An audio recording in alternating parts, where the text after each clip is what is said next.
Hello everyone! Welcome to the channel. Today, we're going to dive into the fascinating world of time series analysis. So, let's get started and explore what time series is all about and its key characteristics. First off, let's clarify what a time series actually is. Think of it as a sequence of data points that are arranged in chronological order. In most cases, time is the independent variable, and our main goal is often to forecast future values based on this data. But there's more to time series than just that. When we analyze time series data, we need to consider a few important aspects. Is the data stationary? Does it exhibit seasonality? Is there autocorrelation in the target variable? In this session, we'll learn about these characteristics and how we can model them to make our forecast as accurate as possible. Let's start with the three main characteristics of time series models: autocorrelation, seasonality, and stationarity. Autocorrelation. So what exactly is autocorrelation? Well, think of it as a measure of how similar observations are based on the time lag between them.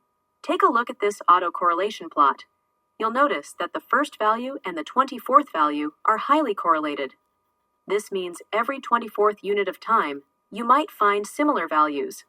If you notice a sinusoidal pattern in the plot, that's a clue for seasonality. In this case, it suggests a period of 24 hours. Seasonality. Now, let's talk about seasonality. This refers to regular, periodic fluctuations in data. For instance, think about electricity consumption. It tends to be higher during the day and lower at night.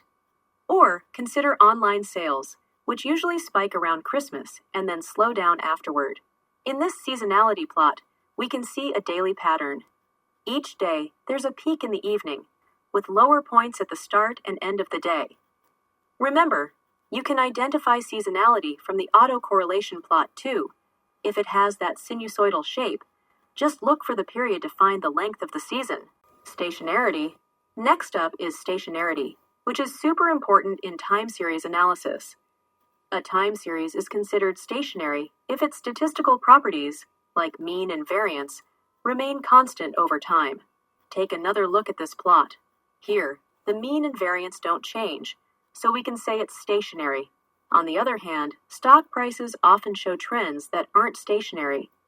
They might have a growing trend or increasing volatility over time. Ideally, for modeling, we want our time series to be stationary. If they're not, we can apply various transformations to help achieve that. How to test for stationarity. Now, you might be wondering, how can we test if a time series is stationary? That's where the Dickey-Fuller test comes into play.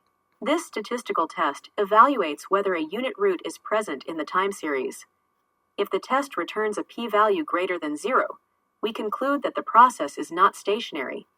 But if p equals 0, we consider it stationary. Without getting too technical, the Dickey-Fuller test essentially helps us decide if we can reject the null hypothesis of having a unit root. If we can reject it, then our time series is stationary.